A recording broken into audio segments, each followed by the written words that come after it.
Hello and welcome to my 6-day Christmas special series of Scilence, a podcast that gives women in science, technology, engineering and maths, or STEM, an opportunity to be honest and open about what it's really like surviving and thriving in an often male-dominated world.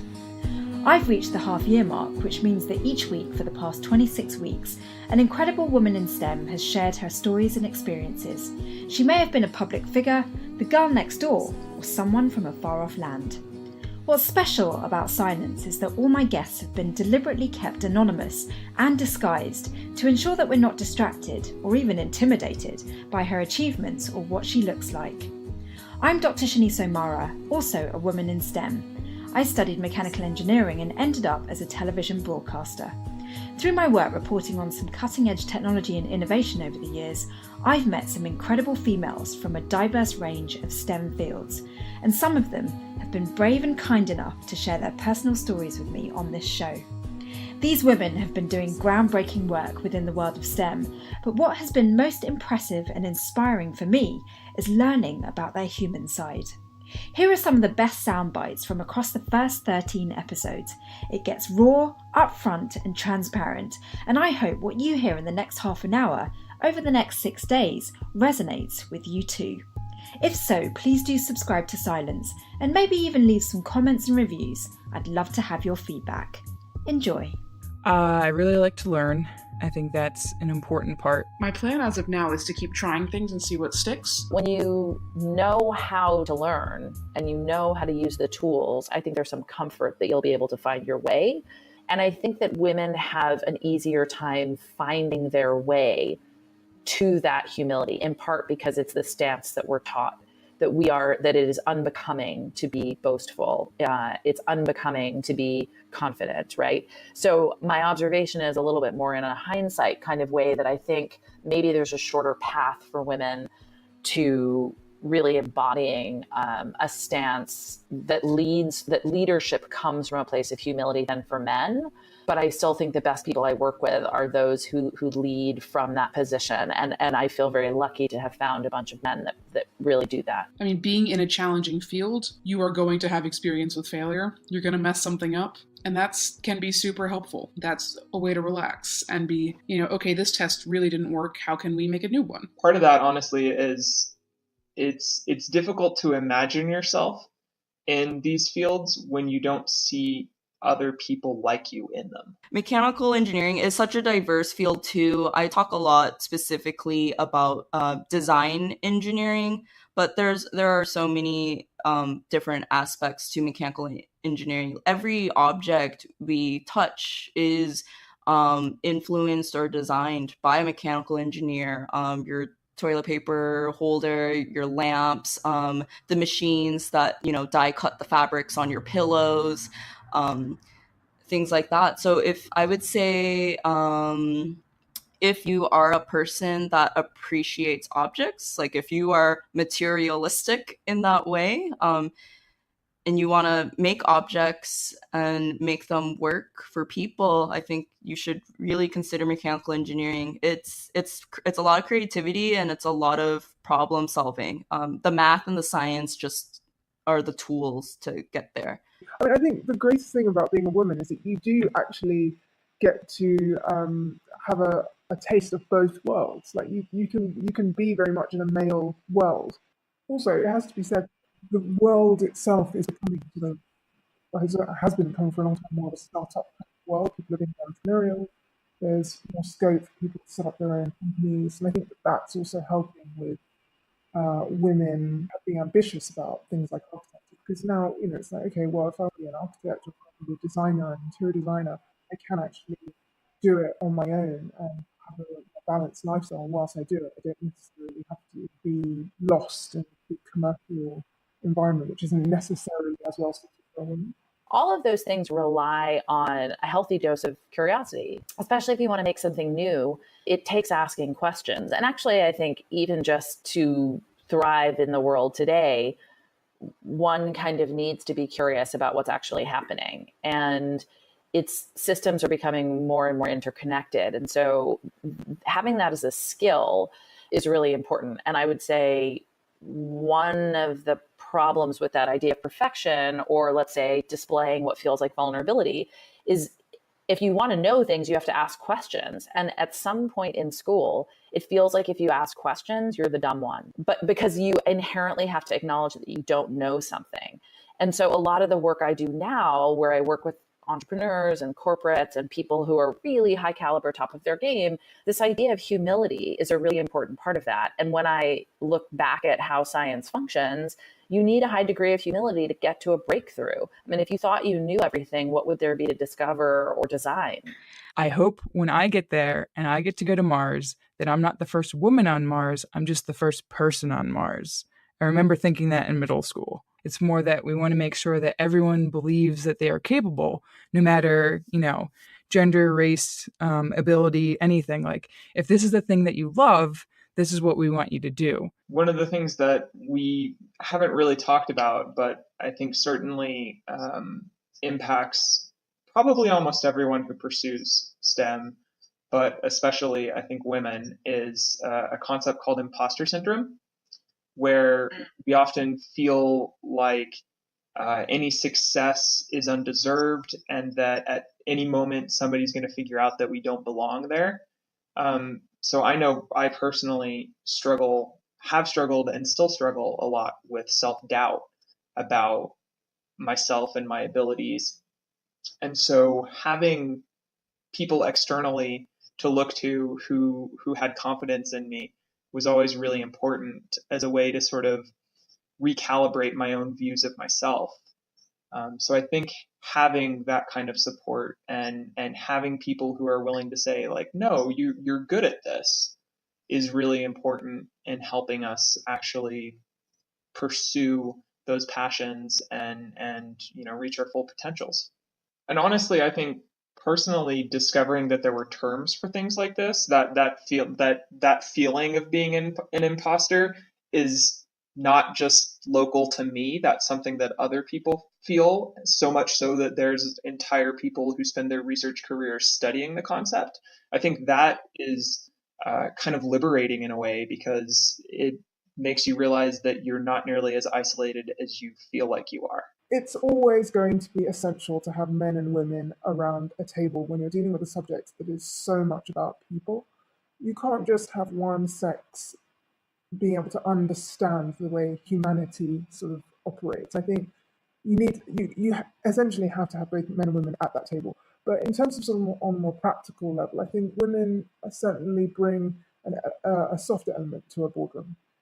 It's that ability to identify, I think they call it EQ. I think what women do and what women can do is they can really identify with people's feelings, the more sentimental side of things. So I think it's essential for women to be around a board table, particularly in architecture, when it is ultimately about the way people live, the way people feel, and improving people's lives. No matter how sensitive a woman is, she should be able to go into math and physics. It should be on, I feel like there's this conception from certain people, like, you've got to have a thick skin to go in science.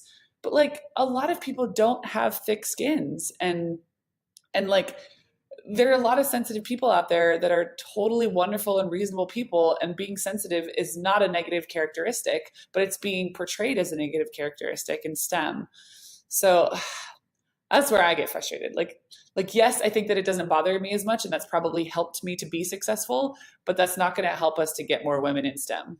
Some people, I think, they assume that you're smart because you're an aerospace engineer, and I think it's more that I work really hard. It doesn't always come very easily to me. I used to go to tutoring sessions, and I spent a lot of time in the third floor of the library. So to me, I think that the real key is it's a constant recalibration of what direction you're headed and what's ahead of you and what you're leaving behind. And I think that needs to be done fairly frequently. And we have choices, and where there's a will, there's a way. I mean, I do believe that. I think if you have a fancy bank account, great, but maybe you don't. I think like anything in life, first of all, there's no guarantees, because even if you pursue an advanced degree, there may be limited spots, or, who knows what happens. And so I think it's a constant series of trade-offs and trying to decide what's worth it. Yeah, I think it is mostly a work environment issue. I don't think my workplace has the healthiest work culture. It's definitely a place where they burn people out, and then you get replaced with the next batch of people. There are some gender issues. For instance, only the me and another mechanical engineer, only females in the company. There's no female leadership. There's no just even mentorship at my company. That's non-existent.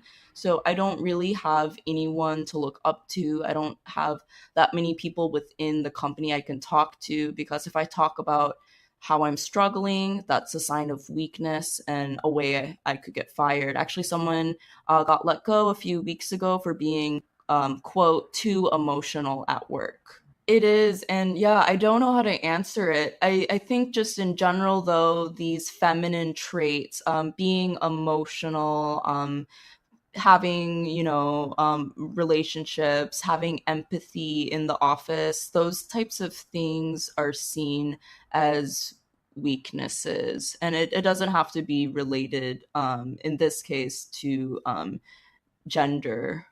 But yeah, kind of what you were saying, it's a boys club. You got to be part of the boys club, and the boys club jokes around. They don't discuss their feelings. You kind of have to hide all of that. I think the hardest part is that at least I always fear that I am not representing just me, but like all women. But I think it's just this underlying fear that maybe you just hear somebody joke about something or whatever, that maybe I'm representing more than just myself, since there's so few of us. I do think that women will always have the challenge of having to decide whether they want to have a family and raise a family. And I think that's often a decision that's made in your 20s. So, and that's obviously a time when you're sort of, it's kind of like a moment where you're going to pick your career, or you're going to pick family over the career. And I think men don't have that choice. Men can do both at the same time. And I think that probably is a lot of the reason that women who originally enter these fields end up leaving them, because it just gets to be a burden having to deal with these extra expectations or these different expectations. And you sometimes feel like you're being held up as a symbol for whatever group of people you represent, whether that's women in engineering or whether you're from a particular ethnic background or religious background or anything that makes you different. It gets frustrating to have to deal with kind of the burden of being held up as a symbol for that. And so a lot of times it just feels easier to take a turn and to maybe leave something that you're really passionate about, but move into an area where you don't have to bear as many burdens. Oh God, so many worries. But I also, it comes in waves. It's like some days you worry and some days you plan, and some days you are completely unproductive and you feel like a total failure. And other days you're like, today is the day, and you make it all happen. So I think everyone's got those ups and downs. And what I'm learning, what I'm constantly teaching myself, or, learning from other people around me, is like, it's totally okay to fail, and it's totally okay to allow yourself to fail, and to feel like, if I'm failing, there's a reason. I need to take some time and just chill out and relax and figure out what it is and address that first before I address the immediate failure. Like I said earlier, at the core of who we are, we want belonging, and we want to have people around us who encourage us, who validate us. Now, if you don't have that, I think your outlook on life might be more aggressive than it should be. Because I know personally from my experience that just having the support of my friends, especially when I face obstacles, telling me just keep going, things will happen, don't worry about the situation now. Just keep going, put in the hours, put in the work. It's possible. I think that always, without fail, takes me out of a rut when I get down sometimes, and encourages me to just keep going. And then I realize actually they are right. Actually, things are going well now. So I think it's invaluable really to have an amazing support network, and investing in those networks actually is what comes back to you. Finding time to spend with family and friends, creating new friendships. Being being comfortable with leaving your comfort zone sometimes. But yeah, I think it's essential that you have a good support network supporting you and cheering you on. I was the oldest kid, and that meant that I was the prime helper for whatever projects my father was doing, whether it was building furniture or doing the kinds of woodworking that he would sell at arts and crafts shows. So I learned from an early age about all different kinds of tools, and I never had the perception that because I was a woman, I couldn't do these sorts of things. Because from my very earliest days, I was going to lumber yards with my dad and helping him with projects. So I think that was honestly an important influence in me heading toward engineering as well, as all of the stuff that my mom did as a science teacher. I mean, she was definitely much more into biology than I was. And I think she's always been a little disappointed that I never studied biology. There is such a solidarity between women in engineering and in school that I have this incredible group of friends who are all female engineers, from chemical engineering to civil engineering and mechanical engineering and electrical engineering. And we'll just all hang out and do homework together. And having that space where you can like complain about, oh my gosh, I'm on my period today and it's the worst and I can't focus on this problem set, or like even talk about like relationship drama at the same time as, sitting there like, what's this circuit diagram? But I have made sacrifices to be able to balance those things, because let's just say, before I had a child, I made that choice. Do I want to be the best vet in the world in order for me to have achieved that? I think at that point I would have said, well, look, actually, if I really want to do that, I might hold off on doing the family thing. In fact, I might not do the family thing. So I would have made some sacrifices. And for me, having a family was important. I was willing to make sacrifices with my career in order to have that. So I wasn't prepared to give up a career. As long as those sacrifices that you're making, you're happy with those, and it doesn't compromise your happiness. That's what it comes down to. I've worked with people who say, you know what, I am not happy compromising anything on my career. I worked this hard to get here. If kids comes later, fine, but like this is my focus. And so that's just about where you put your priorities, isn't it? But having it all it's a really dangerous phrase, isn't it? Because I don't think anyone will ever have it all. Having it all is kind of, I see that as having 100% of everything. And realistically, I don't think that's possible, because we've all tried to be there, haven't we? We've tried to take on lots of things. And sometimes there's a danger then you become almost like a jack of all trades, but you don't know any one thing very well, or you don't do any one particular thing brilliantly. So I think by default, we almost have to pull back on each of those things just a little bit in order to take on more and more things. But that's my take on it. But maybe there are people out there who will say, you know what, no, I just push myself harder. Personally, I'm not able to sustain that kind of thing. I'd rather be a good mum and only have one kid, and be a good vet and only, work 28 hours a week as opposed to 40, but feel that I'm doing a good job at both of those things. But there's a lot of pressure from my family. My mom's side of the family is Southeast Asian, so there is some of this Asian culture pushing for kids, and because my mom wants her grandbabies to take care of, that kind of thing. And every family reunion, I gotta say, hey all, no, I'm not getting married anytime soon, and I'm not planning on kids anytime soon, because I really need to just focus on myself first. I'm not there yet.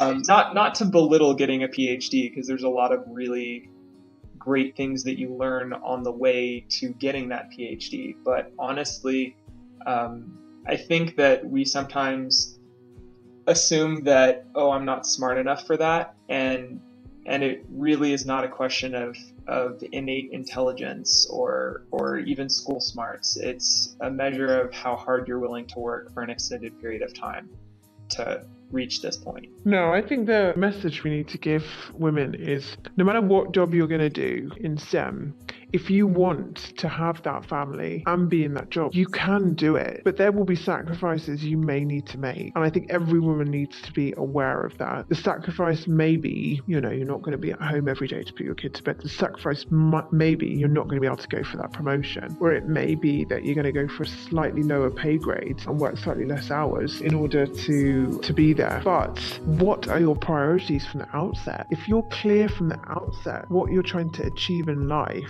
then of course it makes it easier. That's it for today. Isn't there something so liberating about letting your guard down and speaking your truth? It's not easy being in a minority as a woman in STEM or otherwise, but through this Christmas compilation series of 6 episodes, I hope you get some inspiration and comfort on how to be your best self and live up to your own fullest potential. Thanks for listening. Don't forget to subscribe and catch you tomorrow for the last in this series of compilation episodes, episode 6.